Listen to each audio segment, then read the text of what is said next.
I never knew you. Not everyone that says unto me, Lord, Lord, shall enter into the kingdom of heaven, but he that does the will of my Father, which is in heaven.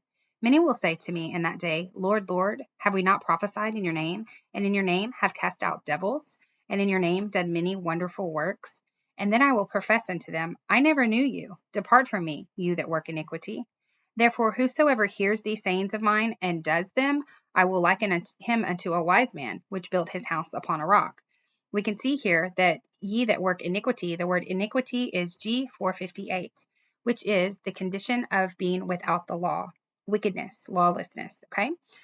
We're going to go over some more of the G458 words. For the mystery of iniquity, lawlessness, Torahless is already at work. Only he who now lets until he's taken out of the way. I'm going to skip the 1 John 3 real quick and go down to the next verse on, which is verse 8. It says, and then shall that wicked be revealed, whom the Lord shall consume with the spirit of his mouth and shall destroy with the brightness of his coming. So we see in 2 Thessalonians that iniquity is lawlessness, right? Torahless. And then we see it continue on where wicked is G459, which is destitute of the Mosaic law, departing from the law, lawless, wicked. So we see that the lawless is the mystery of lawlessness is at work until he's taken out of the way.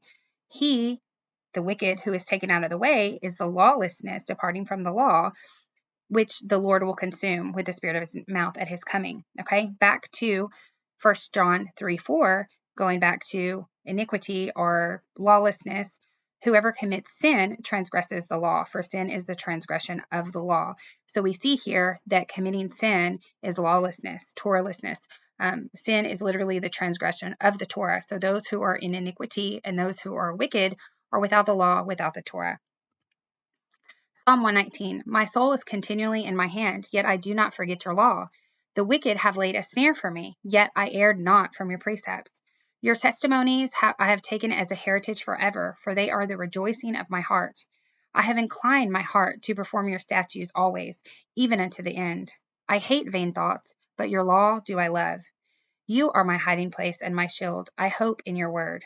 Depart from me, you evildoers, for I will keep the commandments of my God. So if you could see that last verse there, you can see that Yeshua's reference it in where he says, and then I will profess unto them, I never knew you. Depart from me, you that work iniquity.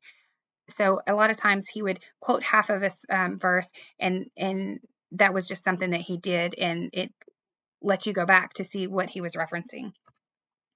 So when he says that he never knew them and that they worked, that they were lawless, let's see what knowing him means. It says in 1 John, and hereby we know that we know him if we keep his commandments. Again, if we're not lawless, right? That goes hand in hand with what he says. I never knew you. You are without the law. So if we keep his commands, then we are with the law and we know him. He that says, I know him and keeps not his commandments is a liar, and the truth is not in him. And we know in Revelation it says that those who love to make a lie are outside of the kingdom. But whosoever keeps his word, in him verily is the love of God perfected. Hereby we know that we are in him. He that says he abides in him ought to also walk as he walked. So we see again, he says, I never knew you. Depart from me, you that work iniquity. So this is how we know that we know him, if we keep his commandments. Also, it says, that we should walk even as he walked. We know that he was a Jew, and we know that he kept the commandments of God. If he did not keep the commandments of God, then he would not be sinless. This is saying that we ought to walk as he did, keeping the commandments of God. Thank you and have a good day.